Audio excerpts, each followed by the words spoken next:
প্রিয় শিক্ষার্থী বৃন্দ, তোমাদের সর্বপ্রথমে এই শুভ সকালের শুভেচ্ছা জানাই। আজকে আমরা অনলাইনে যে ক্লাসটা তোমাদের পাঠ্যসূচির মধ্যে আছে সেই ক্লাসটা নিয়ে আলোচনা করব। তো সর্বপ্রথমে তোমাদের ধন্যবাদ এবং শুভেচ্ছা সহ তোমাদের সুস্থতা কামনা করছি। তোমরা জানো যে মরণ ভাইরাসের আক্রান্ত হয়ে আজ সারা বিশ্বে লক্ষ লক্ষ মানুষের জীবন চলে গেছে। এরই মধ্যে তোমরা যে অনলাইনে এসছো, সাধুবাদ জানাই। আমি তোমাদের পরিচয় জ্ঞাপন করছি। আমি এসে দাঁড়িয়েছি আলিপুর ইউনিয়ন মাধ্যমিক বিদ্যালয়ের কর্তৃক আয়োজিত এই অনলাইনে। আমার পরিচয় গোবিন্দ প্রসাদ জোদ্দার, সহকারী শিক্ষক, আলিপুর ইউনিয়ন মাধ্যমিক বিদ্যালয়, আলিপুর সাতক্ষীরা। তো আজকে ষষ্ঠ শ্রেণীর বিষয় বিজিএস। তোমরা যে সুশৃঙ্খলভাবে এসেছো তার আগে একটু স্মরণ করাই দিই, তোমরা নিত্যন্ত প্রয়োজন ছাড়া বাড়ির বাইরে যাবে না, আর গেলে অবশ্যই অবশ্যই মাস্ক ব্যবহার করবে। 2 নম্বর, তোমরা মাঝে মাঝে হাত ধোয়ার ব্যবস্থা করবে অন্তত 20 সেকেন্ড। 3 নম্বর, তোমরা যেখানে যাও না কেন সামাজিক দূরত্ব বজায় রাখবে। 3টি কথা অবশ্যই মনে রাখবে। 1 নম্বরে হলো মাস্ক, 2 নম্বরে হলো 20 সেকেন্ড অন্তত মাঝে মাঝে হাত ধোয়ার ব্যবস্থা করবে। 3 নম্বর হলো সামাজিক দূরত্ব বজায় রাখবে। আরেকটি কথা তোমাদের স্মরণ করাই দিই প্রিয় শিক্ষার্থীরা, সেটি হলো এই, তোমাদের পুরনো যে পাঠ ছিল তার মধ্যে শুরু করার আগেই আমরা তোমাদের জাতীয় সঙ্গীত, শপথ, ছুরা এইগুলো তোমাদেরকে অনুশীলন করাই নিতাম। এখন এগুলো তোমরা একটু মনে রাখবে। সর্বোপরি আজ যুব সমাজ দেখো এমন একটা পথের দিকে ধাবিত হচ্ছে, সেটা হচ্ছে মাদকাসক্ত।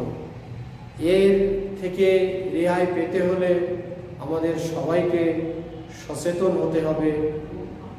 তুমি, আমি, আপামর জনসাধারণ, আবাল বৃদ্ধ বনিতা সবাই এই যুব সমাজের প্রতি আমাদেরকে সহানুভূতির সঙ্গে দেখে তাদের এর থেকে ত্রাণ পাওয়ার উপায় খুঁজতে হবে। এইটুকু তোমরা মনে রাখবে। ষষ্ঠ শ্রেণীর বিষয় বিজিএস, বাংলাদেশ ও বিশ্ব পরিচয়, বাংলাদেশ ও বাংলাদেশের নাগরিক।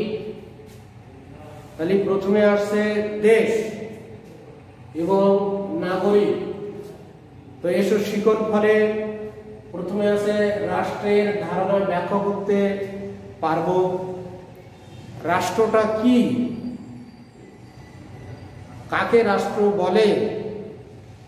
গোটা বিশ্বের বহু রাষ্ট্র আছে।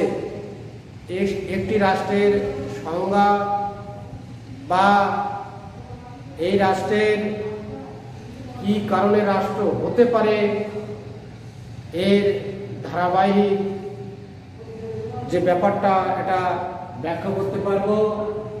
বাংলাদেশ কেন একটি রাষ্ট্র এটা ব্যাখ্যা করতে পারবো। তো এর আগে আমরা জেনেছি যে রাষ্ট্র বলতে, নাগরিক বলতে আমরা এর ব্যাপকতা বুঝতাম না, জানতাম না। তো এখন সেটা আমরা জেনে গেছি। মানুষ অনেক আগে জন্ম নিলেও প্রাচীন কাল থেকে পৃথিবীতে রাষ্ট্রের ধারণা একদমই ছিল না। এখন এটা হয়েছে। ধীরে ধীরে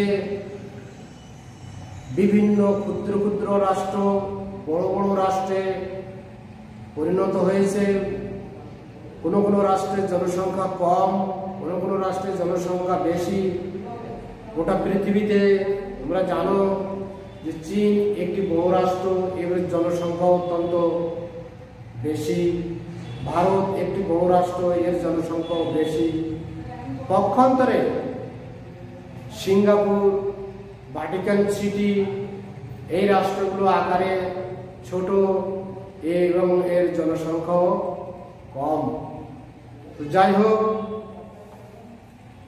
রাষ্ট্রের ধারণা, রাষ্ট্র হলো এমন একটি সংগঠন যার একটি নির্দিষ্ট ভূখণ্ড, জনসমষ্টির সরকার ও সার্বভৌমত্ব ক্ষমতা থাকে। তাহলে ভূখণ্ড, 1 নম্বরে রাষ্ট্র বলতে একটি ভূখণ্ড।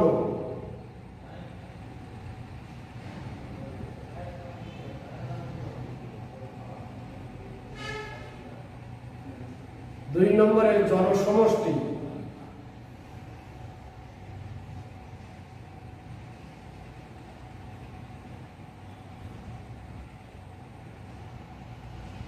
তিন নম্বরে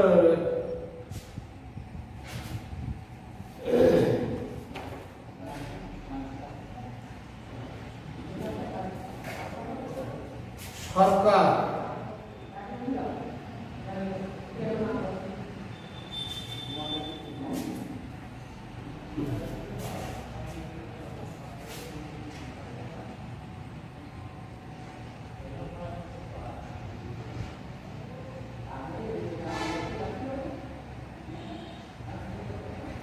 সার্বভৌমত্ব।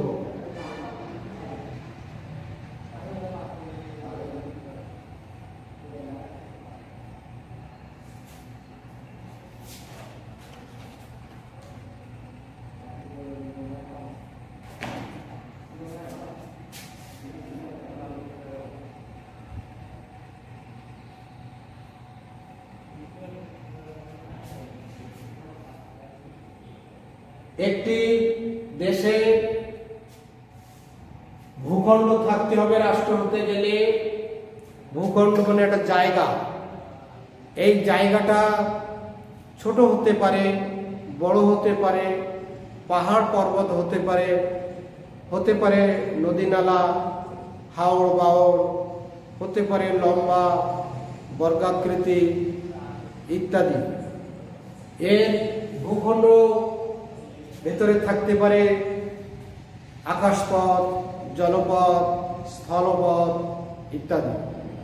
এর যোগাযোগ ব্যবস্থা ভিন্ন ভিন্ন হতে পারে। এই ভূখণ্ড এমন হতে পারে বাহিরের শত্রু যাতে কোনো একটি রাষ্ট্রকে আঘাত আনতে না পারে, তার জন্য সেই ভূখণ্ডটা একটা নিরাপত্তা বেষ্টিত হতে পারে। তোমরা শুনে বিস্মিত হবে, অবাক হবে, চীন নামে যে একটি পৃথিবীর মানচিত্রে একটা দেশ আছে, রাষ্ট্র আছে, এই দেশটির চারপাশ পাঁচিল বা বেষ্টনী দ্বারা একটা সীমানা নির্ধারিত আছে। তো যেহেতু বাইরের শত্রু যাতে সহজেই ঢুকতে না পারে, সেটাকে বলা হয় চীনের প্রাচীর। যা কোনো কোনো দেশ নদী এলাকা, সাগর এলাকা থাকতে পারে, বাইরের শত্রু যাতে সেই নদী বা সাগর পথে, এমনকি আকাশপথেও আক্রমণ না করতে পারে, সেই রাষ্ট্রের যে আইন শৃঙ্খলা বাহিনী আছে তাদের সবসময় দায়িত্ব থাকে কি করে ওটা সেই জনগণকে নিরাপত্তার মধ্যে রাখা যায়। তো এই জনসমষ্টি, একটি রাষ্ট্রের অন্যতম একটি কাজ হলো জনসমষ্টি, অর্থাৎ জনসংখ্যা। জনসংখ্যা আগেই বলেছি কমও হতে পারে, বেশি হতে পারে। এই জনসংখ্যা শিক্ষিত হতে পারে, অশিক্ষিত হতে পারে, শ্রমজীবী হতে পারে, কৃষিজীবী হতে পারে, হতে পারে মিল, কলকারখানা, ফ্যাক্টরি, বিভিন্ন পেশাজীবীর মানুষ। এখানে হতে পারে বিভিন্ন ধর্মাবলম্বী। এই জনসমষ্টির মধ্যে যেমন হিন্দু, মুসলিম, বৌদ্ধ, খ্রিস্টান, জৈন ইত্যাদি। এই জনসমষ্টির বিভিন্ন উপাসনালয় থাকবে। তারা স্ব ধর্ম অনুযায়ী সেই উপাসনালয়ে তাদের সে মাঙ্গলিক কার্য সম্পন্ন করবে। এই জনসমষ্টির মধ্যে যারা থাকবেন একে অপরের পরিপূরক হিসাবে তারা সমাজের উপকারে লাগবে, কল্যাণের কাজে লাগবে। এক সম্প্রদায় আর এক সম্প্রদায়ের উপকার সাধন করে থাকবে। কেউ কেউ যারা শ্রমজীবী মানুষ, কেউ কেউ ফ্যাক্টরিতে উৎপাদন করবে কাপড় চোপড়, কেউ সাবান, সোডা, কেউ কেউ জনসমষ্টির মধ্যে উৎপাদন করবে বিভিন্ন শস্যাদি, ফসলাদি, খাদ্যশস্য, ধান, পাট, আলু, ধান, পাট, আলু, ইক্ষু ইত্যাদি। এছাড়া কেউ কেউ উৎপাদন করবে বিভিন্ন ধরনের খাদ্য সামগ্রী ইত্যাদি। সরকার, রাষ্ট্রের যে রাষ্ট্রের জনসাধারণ আছে তারা নির্দিষ্ট সময়সীমার মধ্যে একটি ভোটের মাধ্যমে সেই দেশের জনপ্রতিনিধিদের প্রতিনিধিত্ব করার প্রত্যয়ে একটা সরকার গঠন করবে। সেই সরকারের মাধ্যমে নির্বাচিত সরকার 2 বছর থাকতে পারে, 5 বছর থাকতে পারে, 10 বছরও থাকতে পারে। এমন একটা বিধিবিধানের মাধ্যমে একটা সরকার গঠিত হবে, আইন হবে। সেই আইন অনুযায়ী সেই দেশের নিয়ম কানুন পরিচালিত হবে। প্রতিটি মানুষ সেই সরকারের অধীনে একটা ভোটের মাধ্যমে তাদের নেতাকে নির্বাচিত করবে। এরপরে আসো, সেই সরকার প্রত্যেকটা সেক্টরে বিভিন্নভাবে তাদের নিয়োগ দেবে, তাদের বিভিন্ন অফিসার, কর্মকর্তা, কর্মচারী সহ বিভিন্ন পদে নিয়োগ দেবে। এবং এর একটা মন্ত্রণালয় থাকবে, এর জেলা পরিষদ থাকবে, বিভাগ পরিষদ থাকবে। সেই জেলা, বিভাগ, ইউনিয়ন ইত্যাদি সেই সরকারের অধীনে পরিচালিত হবে। সরকার হবে কল্যাণ বান্ধব, মানব বান্ধব, সবসময় মানুষের কল্যাণের জন্য, জনগণের কল্যাণের জন্য সর্বদা তারা ব্যস্ত থাকবেন। কল্যাণের জন্য এক দেশ থেকে আরেক দেশের বিভিন্ন মালামাল, জিনিসপত্র, সাংস্কৃতিক, শিক্ষা, অর্থনৈতিক সর্ব বিষয়ে আদান প্রদান হবে। এক দেশের সঙ্গে আরেক দেশের যোগাযোগ সম্পন্ন হবে এই সরকারের মাধ্যমে। এরপরে সার্বভৌমত্ব, সেই সরকারের বিধি বিধান, নিয়ম কানুন জনগণ তা পালন করবে এবং সবাই সেটা কল্যাণের কাজে লাগবে। আর সেই দেশের নিয়ম শৃঙ্খলার মধ্যে প্রত্যেকটা জনগণ সেটা পালন করবে। তোমরা একটা চার্টের মাধ্যমে এটা দেখতে পাবে। সেটি তোমাদের সামনে এখন আমি অঙ্কন করছি।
একটা চার্ট বা তালিকার মাধ্যমে আমি তোমাদেরকে বোর্ডে অঙ্কন করলাম। প্রিয় শিক্ষার্থীরা, তোমরা এর মাধ্যমে দেখতে পাবে এই জনসমষ্টি, এখান থেকে রাষ্ট্র, ভূখণ্ড, সরকার, সার্বভৌমত্ব, এর ব্যাখ্যা, এর সংজ্ঞা তোমাদেরকে আগেই জানিয়ে দিয়েছি।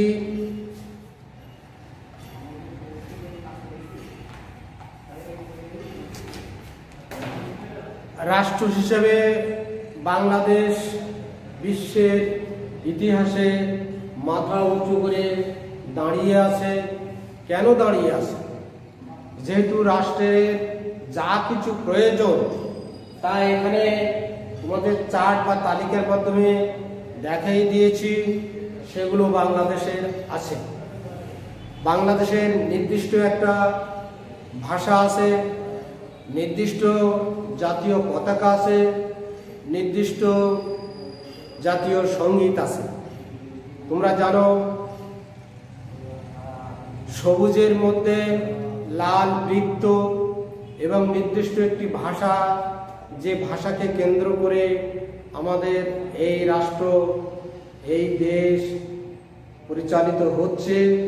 এবং 1971 সালে একটিমাত্র ভাষার ভিত্তিতে এই দেশ আমরা স্বাধীনতা অর্জন করেছি, যে যুদ্ধের মাধ্যমে, সেটা হলো মুক্তিযুদ্ধ। প্রিয় শিক্ষার্থীরা, তোমরা সবসময় মনে রাখবে, স্মরণে রাখবে যে একমাত্র পৃথিবী একটি ভাষাকে কেন্দ্র করে একটি দেশ যেটা স্বাধীন হয়েছিল সেটি হলো বাংলাদেশ, সেটি মুক্তিযুদ্ধের মাধ্যমে। এবং একটি ভাষা, সেটা হলো বাংলা ভাষা। এর নির্দিষ্ট সঙ্গীত, যেটা জাতীয় সঙ্গীত হিসেবে পরিচিত, আগেই বলেছি, আমার সোনার বাংলা আমি তোমায় ভালোবাসি। এই সঙ্গীতটা তোমরা স্মরণে রাখবে, মনে রাখবে। আমাদের পাঠ শুরুর প্রথমে এটি আমরা শুরু করে আমরা আমাদের পাঠে মনোনিবেশ করি। সুতরাং তোমরা এই একটি দেশের জাতীয় পতাকা, একটি দেশের ভাষা, একটি দেশের সঙ্গীত, এটা অবশ্যই দেশের জন্য অত্যন্ত প্রয়োজন। আর যেটা বলেছি, জনসমষ্টি, ভূখণ্ড, রাষ্ট্র, সরকার এবং সার্বভৌমত্ব, এই দেশের যত কিছু আছে প্রত্যেকটি নাগরিক, প্রত্যেকটি সুনাগরিক হিসেবে যেন গড়ে ওঠে। যত জনগণ আছে, যত জনসমষ্টি আছে, এই জনসমষ্টিকে আমরা শিক্ষিত করে তোলার দায়িত্ব শুধু সরকারের নয়, তোমার, আমার, আপামর জনসাধারণের। প্রিয় শিক্ষার্থী, বর্তমান সরকার সেই লক্ষ্যে বিভিন্ন সেক্টরে বিভিন্নভাবে ট্রেনিং বা প্রশিক্ষণের ব্যবস্থা করেছেন। এই অনলাইন ক্লাসে তোমাদের যে ক্লাস পদ্ধতি পরিচালিত হচ্ছে, এটাও বর্তমান সরকারের একটা যুগান্তকারী অধ্যায়, যুগান্তকারী একটা আধুনিক একটা পর্যায়ে পৌঁছে গেছে। তোমরা সবাই অন্তত এই তথ্য প্রযুক্তির যুগে এই ক্লাসে তোমরা সবাই মাস্ক পরে আসবে এবং সবাইয়ের যেন কাজে লাগে, দেশের কাজে লাগে, দশের কাজে লাগে, পারিপার্শ্বিকের কাজে লাগে, সমাজ রাষ্ট্রের কাজে লাগে, সেদিকে লক্ষ্য রাখবে। পরিশেষে আর একটু জানিয়ে দিই যে একমাত্র স্রষ্টার বিধিবিধান ছাড়া পৃথিবীর কোনো কিছু টিকে থাকতে পারে না। তোমরা সেই স্রষ্টাকে স্মরণ রাখবে। আমরাও তোমাদের জন্য দোয়া রাখি। এই মরণ ব্যাধি ভাইরাস শুধু আমাদের দেশে নয়, গোটা বিশ্ব থেকে যেন এটা নিপাত হয়, গোটা বিশ্ব থেকে যেন এর মরণ ভাইরাসের থেকে আর যেন কোনো প্রাণী যেন কষ্ট না পায়। এই জন্য আমরা সেই বিশ্ব মালিকের দরবারে দুই হাত তুলে মোনাজাত করব, প্রার্থনা করব, সবাই ভালো থাকুক, সুস্থ থাকুক, মরণ ব্যাধি থেকে পৃথিবীকে যেন শান্তি বর্ষিত হয় এবং একে অপরের সৌহার্দ্য, ভ্রাতৃত্ব বোধ, প্রীতি, ভালোবাসা এবং সর্বশেষ তোমরা যে এসছো, তোমাদের আবারও সেই সাধুবাদ জানাই। তোমরা বাড়ি গিয়ে সেগুলো আবার দেখবে, শুনবে, পড়াশুনো করবে এবং অ্যাসাইনমেন্টে তোমাদের যে পাঠ দেওয়া হয়েছে সেগুলো বাড়ি গিয়ে ভালোভাবে বই থেকে সংগ্রহ করে অ্যাসাইনমেন্টটা পরিপূরণ করবে।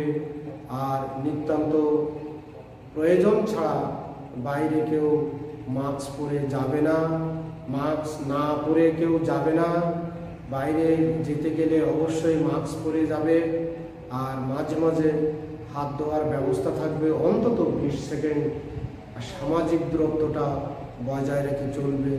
সবচেয়ে বড় ব্যাপারটা হলো স্বাস্থ্য সচেতনতা পারে একটা দেশ, জাতি, বিশ্বকে অনেকাংশে সুন্দর রাখতে, ভালো রাখতে, সুস্থ রাখতে।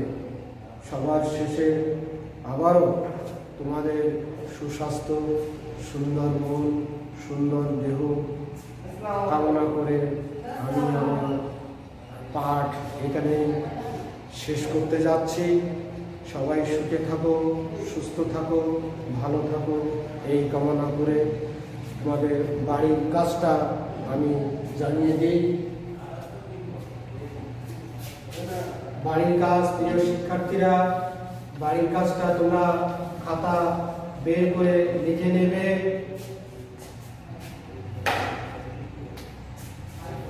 বাড়ির কাজ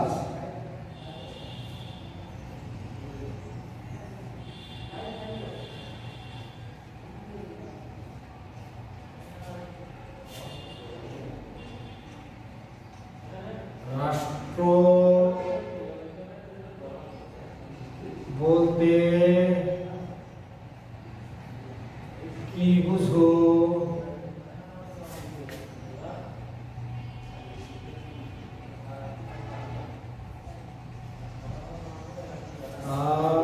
ব্যাখ্যা করো।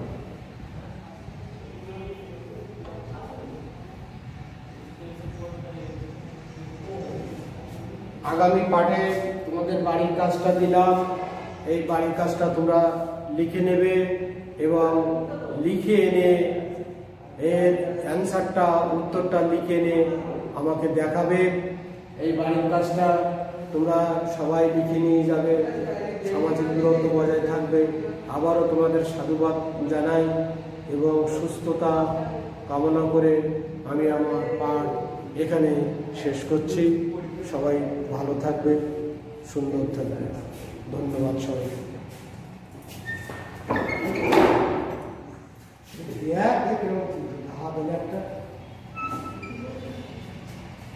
মোবাইল হ্যাঁ না